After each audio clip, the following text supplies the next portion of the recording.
So, watching college Jawun Evans tonight. Don't ask why. That's just what I do on Thursday nights. And I thought it'd be fun to just kind of like think through my process when I'm scouting out loud with all y'all, just so you kind of hear what it sounds like, and so I can think my thoughts out.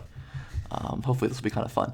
So I noticed that Jawan, and like I basically know lightly of Jawan as in like a bench NBA guard, as just like a kind of like energy quick guy.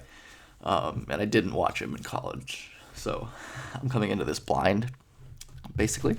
So I see he's like obviously like a very dope passer, pretty immediately.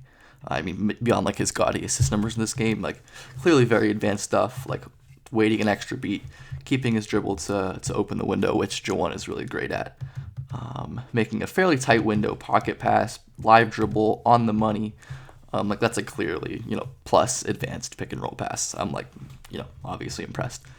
And then he does stuff like this, which is probably an even cooler pass to me. Where again, maybe even a more cramped pick and roll situation on the other side, where Jawan, he's always hunting layup passes, which is a trait I look for in passers.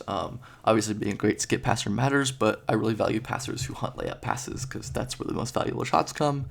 The great passers, LaMelo and Trey and LeBron and Luka, they're all layup hunters, layup hunter extraordinaires. Chris Paul, Steve Nash. So Jawan's wants this layup, but there isn't like really a window here because DJ Wilson's a long boy, and it's hard to pass right through him as a 6-foot guard.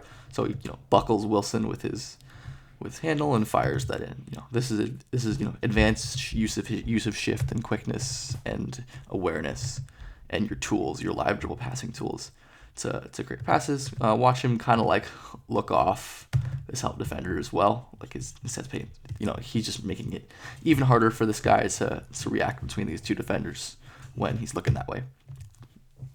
So obviously, has some high level interior passes in his wheelhouse. I'm curious about the decision making as I watch. I see him make some, questionable passes where he's kind of throwing in the defenders and it doesn't seem like he's reading. Seems like a lot of even some of his highlight assists are like, fuck it, teammate, fuck it, my teammate's down there somewhere, chuck it in there. Which I'd certainly respect the passing trait, but I think that's kind of different from just like aggressively hunting layup passes, is just kind of throwing it up there and praying. So I see a pass like this, where it's another kind of like pretty complex pick and roll situation where Jawan has craft, and he rescreens here. He gets into the paint with jail, all very nice. And then it seems like he has a pretty open window to the rim here, but he tries like a pretty tough wraparound pass that Big isn't ready for. And like this is kind of a hold potentially, and this would have been a cool pass, and the window is definitely there, but I wondered, like, is he getting pass happy? Is he a player who's maybe not really thinking through these decisions as much as I think he is, and is kind of winging it, which I think can only get you really so far as a passer, especially one that's 6'1" and not a crazy scorer. So that's an interesting play to me. And then we have like ones like this, where obviously Jawan is a prolific scorer, but this would have been the easiest pick and roll pass he's had that we've seen. This would have easily been the easiest one, and he opts for like a early shot clock mid-range pull-up, which is generally just not a great shot, especially for someone who's like not an elite shooter. Like he was a pretty good pull-up shooter, but not elite. So again, it's the high level decisions is, do you always see the high level passes?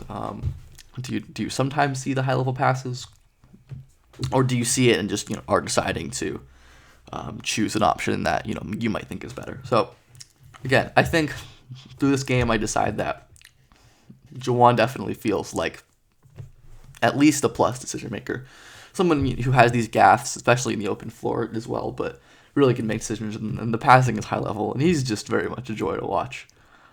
This play is not passing, but he is fast. Let's just watch this play. One circle